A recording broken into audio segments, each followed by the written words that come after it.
Good morning all of you. Are you okay? तो चलिए आज हम लोग अकाउंट्स का डेफिनेशन देखते हैं। Accounting is the art of recording, classifying and summarizing in a significant manner and in terms of money, transactions and events which are in part at least of financial character and interpreting the results thereof. देखिए इस definition में दिया हुआ है accounting is the art of recording.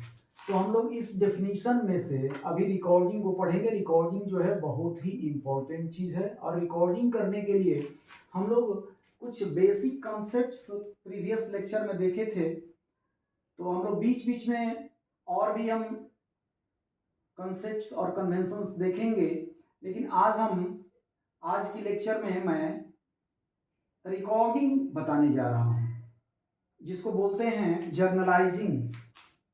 तो आइए हम लोग जर्नलाइजिंग आज देखते हैं और जर्नलाइजिंग का रूल हम लोग लिख लेते हैं, याद कर लेंगे आज हम लोग, और इसके बाद जो भी होगा उसको हम लोग समझ के पढ़ेंगे। तो आइए पहले हम लोग रूल ऑफ जर्नल एंट्री लिख लेते हैं। अब सब लोग लिख लीजिए पहले इसको, इस रूल को लिख लेना है और लर्न कर लेना है।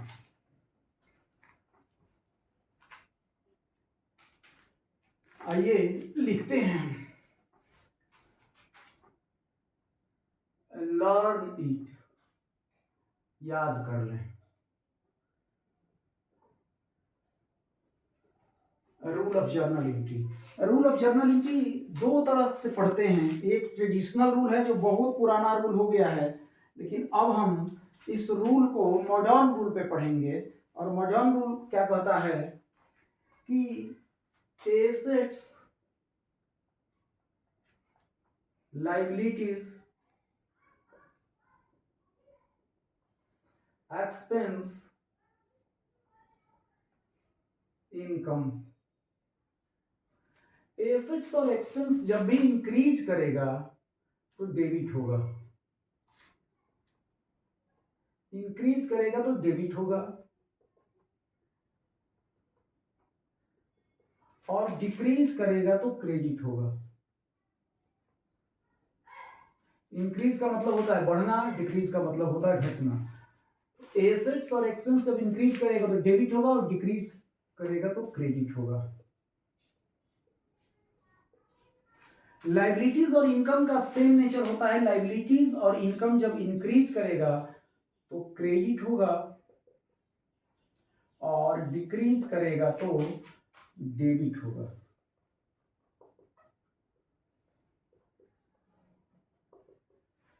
अब देखिए एसेट्स और एक्सपेंस के, एसेट्स, एक्सपेंस, लाइबिलिटीज और इनकम, इन दो हेड्स के अलावे दो हेड और होते हैं। एक होता है कैपिटल। तो capital due to business entity concept, capital जो होता है वह भी लाइबिलिटीज का ही पार्ट होता है, या हम ऑर्गेनाइजेशन की यह जिम्मेवारी बनती है कि प्रोप्राइटर का कैपिटल भी रिटर्न करे। तो चलिए हम इसको भी लिख देते हैं।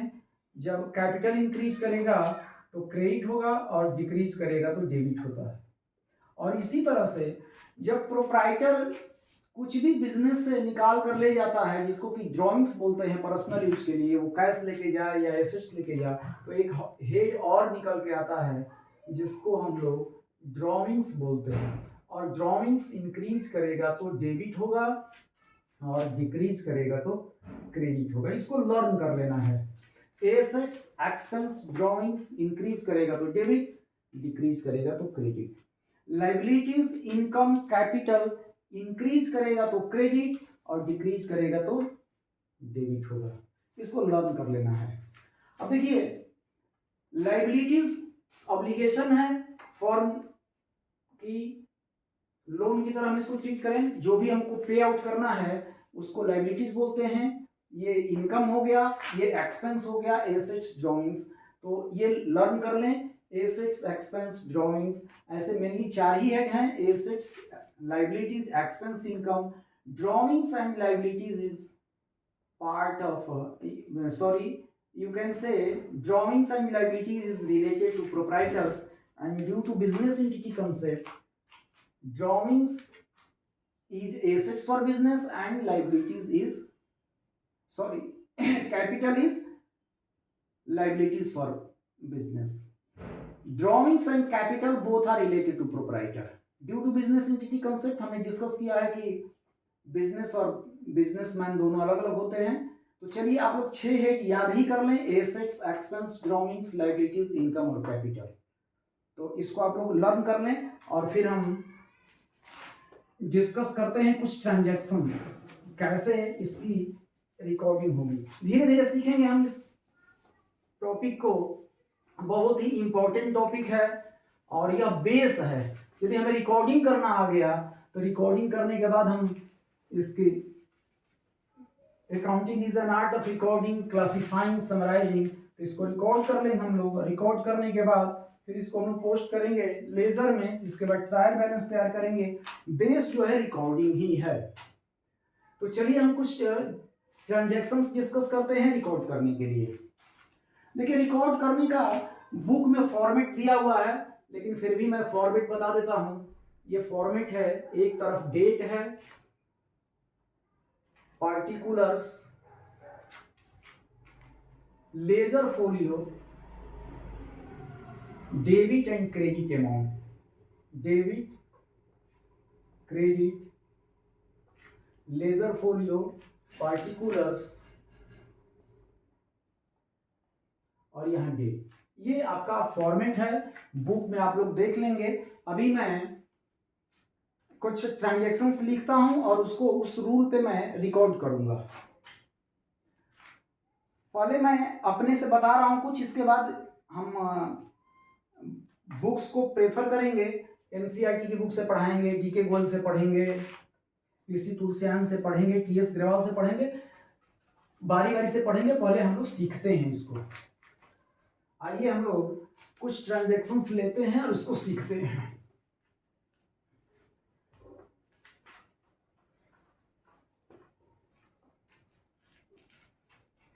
क्लास को हम लोग कंटिन्यू करेंगे ऐसे जैसे लगे कि हम क्लासरूम में बैठ के पढ़ रहे हैं. और सिस्टमेटिक में पढ़ाऊंगा. एक एक क्वेश्चन, एक एक एंट्री बुक से उठा के मैं पढ़ाऊंगा. डेली क्लास चलेगी. धीरे धीरे धीरे धीरे ये क्लास एकदम रेगुलर हो जाएगी. आज हम लोग इसकी शुरुआत करते हैं. तो चलिए आइए हम लोग कुछ ट्रांजैक्शंस देखते हैं, उसकी रिकॉर्डिंग कैसे होती है इसको हम लोग देखते हैं. पहला एग्जांपल हम लेते हैं. A started business with cash, a started business with cash ₹50,000.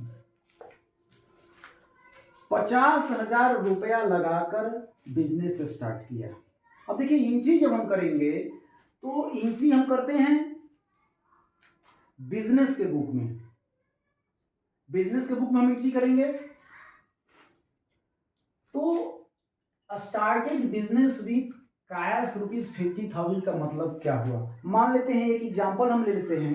एक एग्जांपल लेते हैं कि राम जनरल स्टोर है. राम जनरल स्टोर है और इसके प्रोप्राइटर राम है. राम इसके प्रोप्राइटर है, राम इसके मालिक हैं और इन्होंने राम जनरल स्टोर के नाम से अपना बिजनेस स्टार्ट किया. अब राम जनरल स्टोर और राम को बिजनेस एंटिटी कंसेप्ट के हिसाब से हम लोग अलग अलग समझते हैं. अब राम जनरल स्टोर गया राम के पास और राम से बोला कि राम जी हमको 50,000 रुपया दीजिए, हम बिजनेस स्टार्ट करेंगे. तो ये सारा काम करेगा प्रोप्राइटर ही, राम ही. लेकिन अकाउंटिंग पॉइंट व्यू से राम अलग है और राम जनरल स्टोर अलग है. यह जो अकाउंटेंट है यह राम को अलग देखेगा और राम जनरल स्टोर को अलग देखेगा. अब आप कौन हैं? आप अपने को मान लीजिए कि हम अकाउंटेंट हैं. आप अकाउंटेंट हैं तो आप एंट्री कहां कर रहे हैं? आप एंट्री कर रहे हैं राम जनरल स्टोर के बुक में. तो राम जनरल स्टोर के बुक में एंट्री कर रहे हैं. तो क्या हुआ है, राम जनरल स्टोर राम के पास गया है और राम से 50,000 रुपया लेके आया है. तो राम जनरल स्टोर के बुक में क्या हुआ है, 50,000 रुपया इंक्रीज हुआ है. यानी कैश बढ़ा है। राम जनरल स्टोर को 50,000 रुपीज दिया है।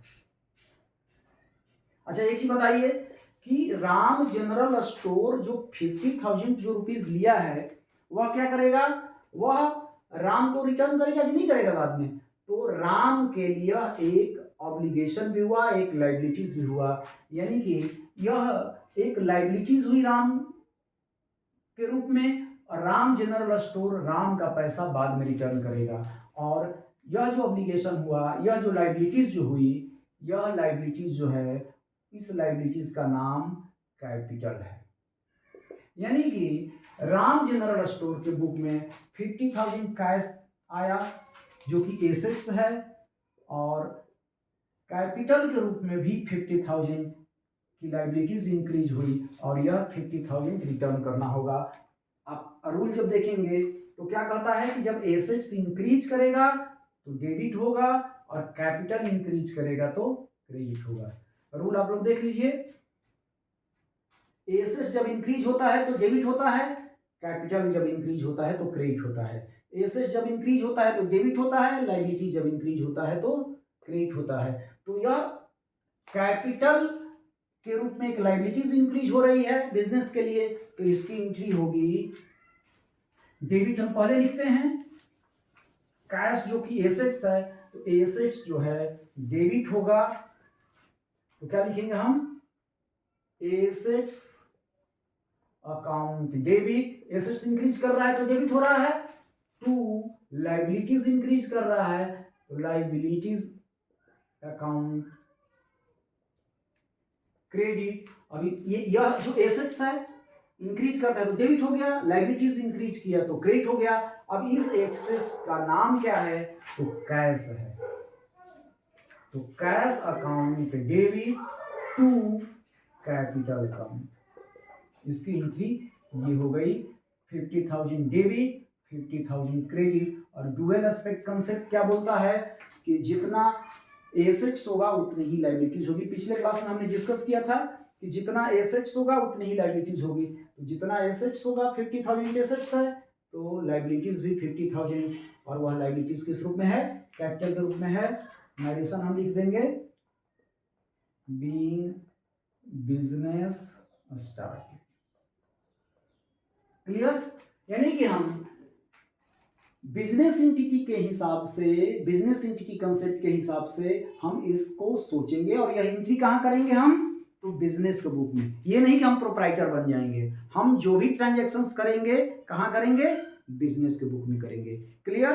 तो चलिए यह क्लियर हो गया। स्टार्टेड बिजनेस विद कैश की एंट्री, कैश इंक्रीज कर रहा है बिजनेस में, और एक कैपिटल के रूप में लायबिलिटीज इंक्रीज कर रही है, अब उसको रिटर्न करना है तो कैपिटल क्रेडिट होगा और कैश डेबिट होगा।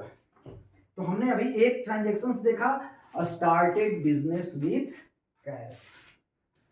आइए दूसरा ट्रांजैक्शन लिखते हैं, रेंट पेड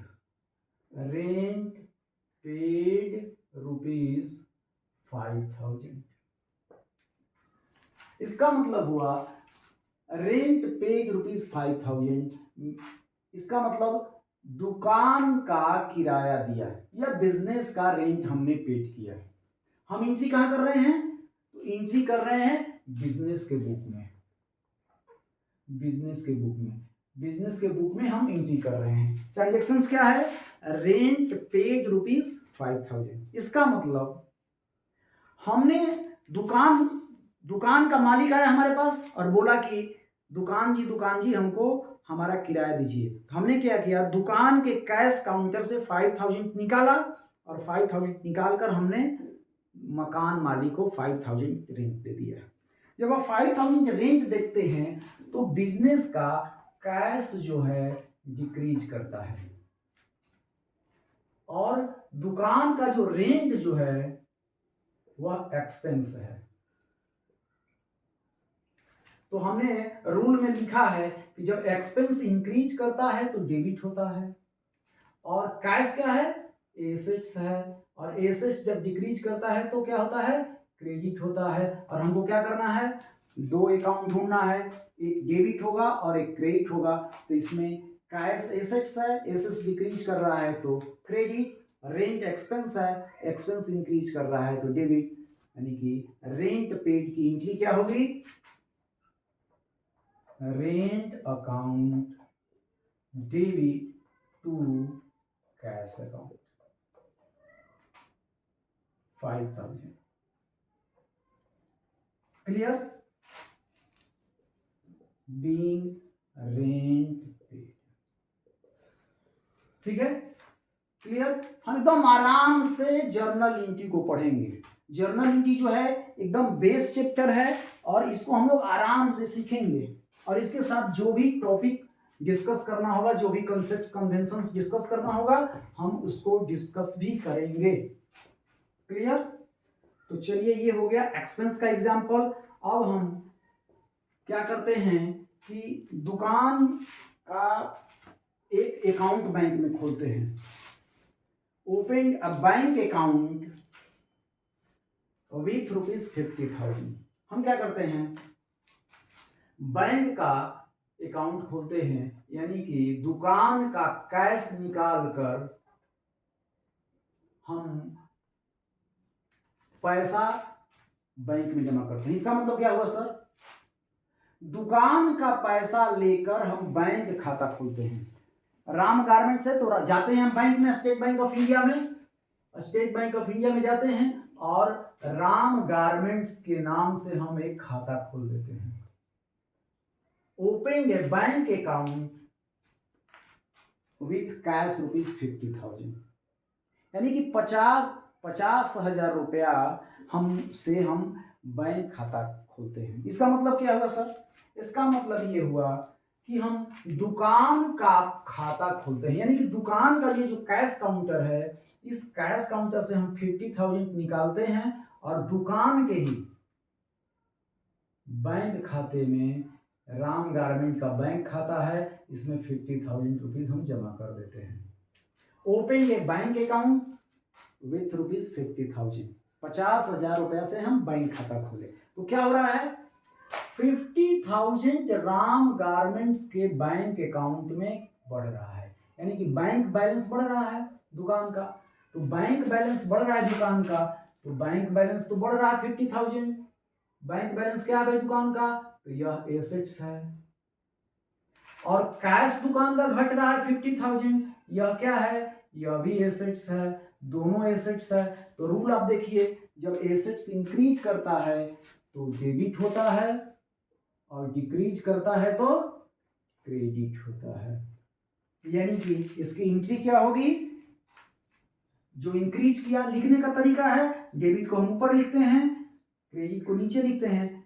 लिख दिए हम bank account debit to cash account 50,000।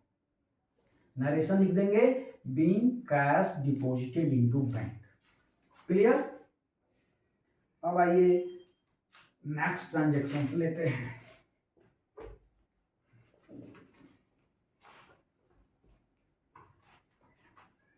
तीन ट्रांजैक्शन हम डिस्कस किए। चलिए आइए अब हम एक ट्रांजैक्शन लेते हैं।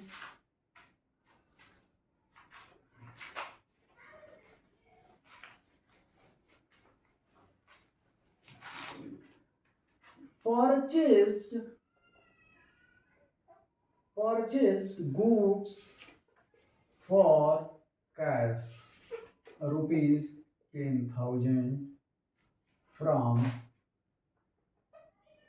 मोहन। इस ट्रांजेक्शन को समझते हैं। Purchased goods for cash ₹10,000 from Mohan. Mohan से 10,000 रुपए का सामान खरीदा, इसकी हिंदी सामान होती है 10,000। Purchase goods for cash ₹10,000 from Mohan. ये राम जनरल स्टोर रिटेल की दुकान है, ये गया होलसेल के पास, होलसेल है मोहन, और मोहन से जाके बोला कि मोहन जी हमें 10,000 रुपये का माल दे दीजिए और ये 10,000 रुपया नगद दीजिए। लेकिन एक वर्ड यहां आ रहा है गुड्स। आइए हम गुड्स को समझते हैं, गुड्स क्या होता है। देखिए जब हम दुकान में कोई भी चीज क्या करते हैं, खरीद कर लाते हैं रीसेल करने के लिए, बेचने के लिए, जैसे राम जनरल स्टोर है तो राम जनरल स्टोर की दुकान में चावल दाल गेहूं साबुन सरफ जो कुछ भी खरीद कर लाते हैं उसके पीछे मोटो क्या है, उसको बेच के प्रॉफिट कमाना है। अच्छा दुकान में हम काउंटर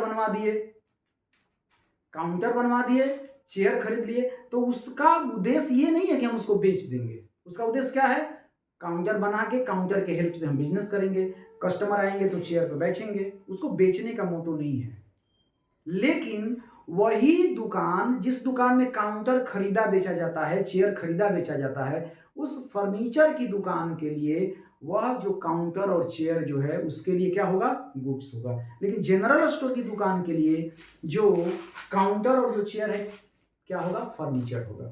अब आइए, फर्नीचर की दुकान वाला जो पलंग चेयर काउंटर सब बेचता है और एक गाड़ी रखा है खरीद डिलीवरी करने के लिए, घर तक पहुंचाने के लिए, तो वह उस डिलीवरी वाहन के थ्रू बिजनेस को आगे बढ़ाता है, उसका मोटो गाड़ी खरीदना बेचना नहीं है, तो इसलिए वह गाड़ी जो है उसके लिए गुड्स नहीं होगा, लेकिन उसके लिए चेयर टेबल सोफा पलंग या जो भी फर्नीचर का सामान बेचता है वह क्या होगा, गुड्स होगा।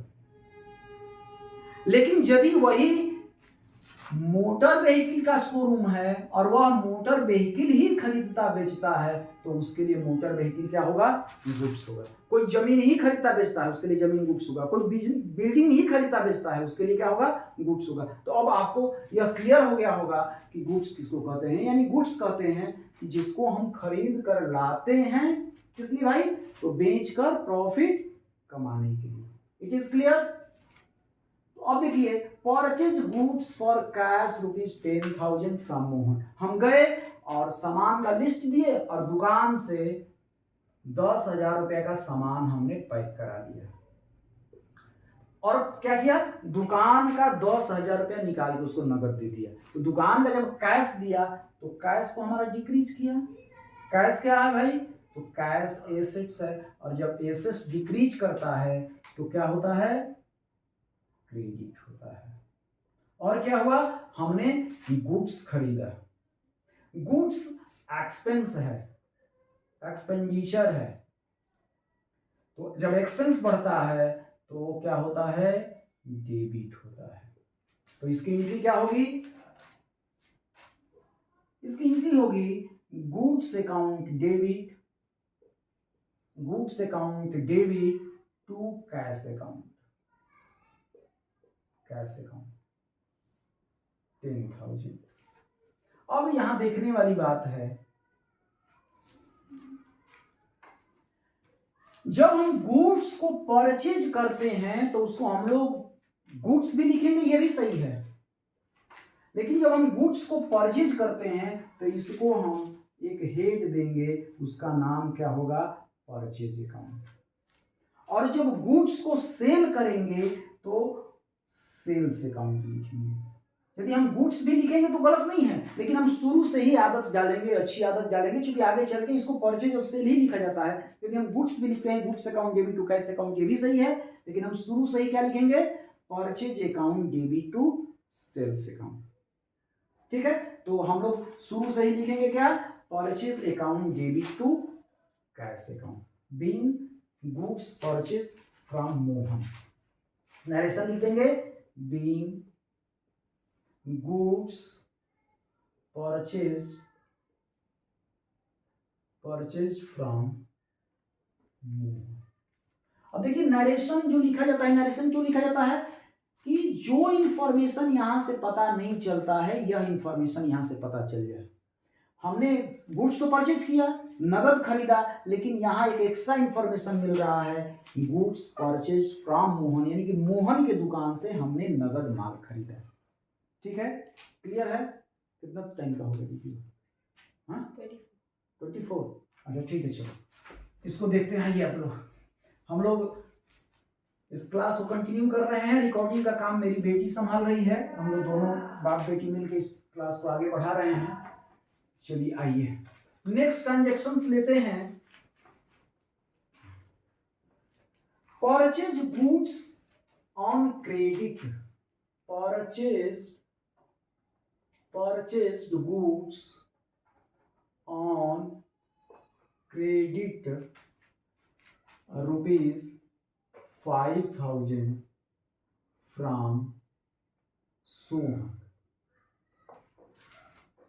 इसका मतलब हुआ सोहन से 5,000 रुपए का सामान उधार पे खरीदा। कौन खरीदा? Ram general store. Purchase goods on credit rupees 5,000 from Sohan, Sohan से 5,000 रुपए का माल उधार पे खरीदा। तो क्या हुआ, हम गए दुकान पे, मान लीजिए हम दुकान के प्रोप्राइटर हैं, काम तो करेंगे हम ही, लेकिन एंट्री किसके बुक में हो रही है? दुकान के बुक में हो रही है। और दुकान के बुक में एंट्री हो रही है, तो एंट्री करने का कंसेप्ट क्या बताया गया शुरू में? Business entity concept. और बिजनेस एंटिटी कंसेप्ट क्या बोलता है? Business and businessman both are separate. व्यवसाय और व्यवसाय का मालिक कौन है? अलग अलग है। तो हम गए, राम गए दुकान पे, किसके? सोहन के दुकान पे गए, और दुकान पर से हमने सामान तो ले लिया, गुड्स तो हमने ले लिया, लेकिन हमने बोला कि पैसा बाद में देंगे, यानी कि एक लायबिलिटीज भी खड़ी हो गई। बाद में पैसा देना पड़ेगा, जो हमें दूसरे को पे आउट करना होता है, उसको क्या बोलते हैं? लायबिलिटीज बोलते हैं। गुड्स हमने खरीद लिया, खर्च तो हो गया, तो एक लायबिलिटीज भी हो गई, पैसा हमने पेड नहीं किया। तो जब लायबिलिटीज इंक्रीज की करती है, तो इसको हम लोग क्या करते हैं? क्रेडिट करते हैं। और लायबिलिटीज किस रूप में इंक्रीज हुई? तो सोहन के नाम दिया हुआ है, तो हम नाम लिख देंगे, यानी कि लायबिलिटीज किस रूप में हुई है? तो सोहन के रूप में। और जब हम गुड्स को जब परचेज करते हैं, तो क्या होता है? एक्सपेंस होता है, खर्च होता है। तो हम गुड्स जब परचेज करते हैं तो क्या लिखते हैं? Goods account debit. लेकिन हमने बताया कि जब गुड्स को परचेज करेंगे तो हम लोग क्या लिखेंगे? Purchase account debit. तो हम लोग इसकी एंट्री क्या लिखेंगे? Purchase account debit to liabilities account. और लायबिलिटीज किस रूप में खड़ी हुई है? सोहन के रूप में। सोहन को बाद में पैसा देना पड़ेगा, एक लायबिलिटीज खड़ी हो रही है, तो टू सोहन अकाउंट 5,000। नरेशन लिख देंगे, being goods purchase from Sohan. Clear? अब आइए एग्जाम्पल लेते हैं दूसरा हम। यह चैप्टर एकदम आराम से पढ़ेंगे, धीरे धीरे पढ़ेंगे, समझ के पढ़ेंगे। जब जर्नल एंट्री क्लियर हो जाएगी तो हमारा मान कर चला जाए कि 40% अकाउंट्स क्लियर हो जाएगा। और जहां जिसको दिक्कत होगी हमसे पूछेंगे, आप लोग कमेंट्स करेंगे। इसके बाद धीरे धीरे हम लाइव क्लासेस भी लेके आएंगे, रेगुलर हम लोग पढ़ेंगे।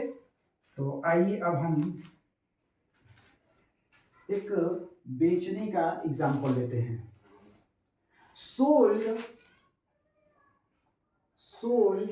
Goods for cash rupees 20,000। इसका मतलब हुआ नगद माल बेचा, गुड्स बेचे हम। तो जब गुड्स को बेचते हैं तो इसको सेल्स लिखेंगे।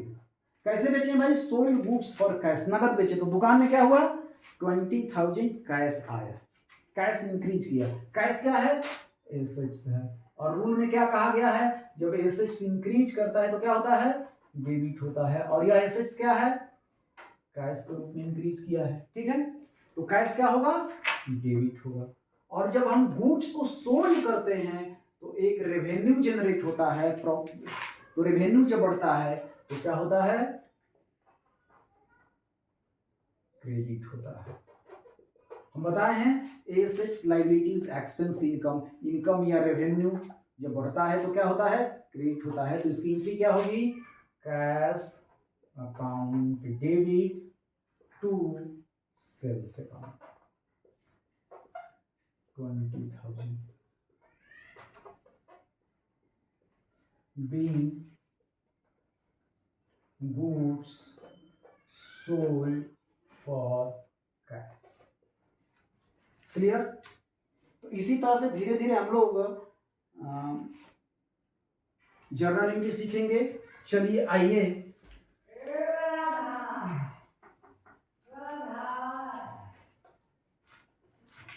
आइए आइए हम लेते हैं एक ड्राइंग से एग्जांपल लेते हैं।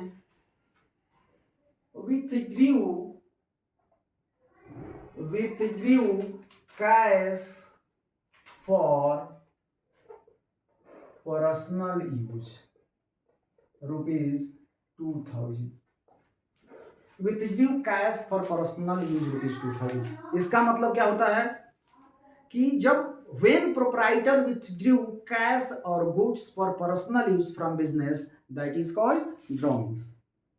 जब प्रोप्राइटर अपने पर्सनल यूज के लिए, घर के खर्च के लिए जब बिजनेस से कुछ भी निकाल कर ले जाता है तो उसको क्या बोलते हैं? ड्रॉइंग्स बोलते हैं, personal use. Withdrew cash for personal use. Ram ने राम गारमेंट्स से क्या किया? दुकान से पैसा निकाला, तो दुकान का कैश तो कम हो गया, कैश डिक्रीज कर रहा है। कैश क्या है भाई? एसेट्स है, और एसेट्स जब डिक्रीज करता है तो क्या होता है? क्रेडिट होता है। और हमने रूल में बताया ही है कि जब ड्राइंग्स इंक्रीज करता है तो वह क्या होता है? डेबिट होता है। या ये कहा जाए कि due to business entity concept, जब प्रोप्राइटर भी घर लेके जाएगा पैसा तो वह बिजनेस को रिटर्न करना होगा या बिजनेस उससे पैसा लेगा, जिसको हम लोग क्या बोलते हैं? ड्राइंग्स बोलते हैं। यानी कि जब प्रोप्राइटर बिजनेस में कुछ भी लगाता है तो उसको क्या बोलते हैं? कैपिटल बोलते हैं। और जब घर लेके जाता है तो उसको क्या बोलते हैं? ड्राइंग्स बोलते हैं। तो ड्राइंग्स जब इंक्रीज करता है तो क्या कहलाता है? डेबिट होता है। तो इसकी एंट्री क्या होगी? एंट्री होगी drawings account debit, drawings account debit to cash account. How much? 2000। Narration लिख देंगे, being cash withdrew for personal. ठीक है, तो आज की क्लास इतने पे हम लोग रोकते हैं। फिर इसी को हम लोग आगे अभी धीरे धीरे पढ़ेंगे, समझ के पढ़ेंगे, आराम से पढ़ेंगे। हाँ, एक चीज हम लोग पहले मैं अपने से पढ़ा रहा हूं, इसके बाद मैं किताब प्रेफर करूंगा, एनसीईआरटी से पढ़ाऊंगा, एनसीईआरटी से पढ़ाऊंगा। डीके गोयल की भी किताब से लोग पढ़ते हैं, पीसी तुलसियान की बुक से भी पढ़ते हैं, ग्रेवाल की बुक से भी पढ़ते हैं। तो आप लोग हमको कमेंट्स में बताएंगे लिख के कि किसके बुक से पढ़ना है। बहुत लोग एसके सिंह के बुक से भी पढ़ते हैं। तो जिस बुक से हम लोग को पढ़ना होगा हम लोग पढ़ेंगे। जर्नल एंट्री जो है बहुत ही इंपॉर्टेंट चैप्टर है। जर्नल एंट्री जब हमको आ जाएगा तो अकाउंट समझिए कि हम लोग को पढ़ना आ गया, तो हम लोग जर्नल एंट्री को खूब आराम से पढ़ेंगे और ऐसे पढ़ेंगे जैसे महसूस हो कि हम क्लास में बैठ के पढ़ रहे हैं। जहाँ भी दिक्कत होती है आप हम लोगों को पूछेंगे। जब हम लोग थोड़ा सा ज़्यादा फेमिलियर हो जाएंगे तो मैं अपना कॉन्टैक्ट नंबर भी आप लोगों को दे दूंगा और आराम से पढ़ा जाए। अकाउंट्स बहुत कठिन सब्जेक्ट नहीं है, हम सब लोग जानते हैं और धीरे धीरे हम लोग इसको बढ़िया से पढ़ेंगे। हम आप लोगों को पढ़ने लायक बनाएंगे। तो ठीक है, यहीं पे हम लोग इस क्लास को कंक्लूड करते हैं। धन्यवाद।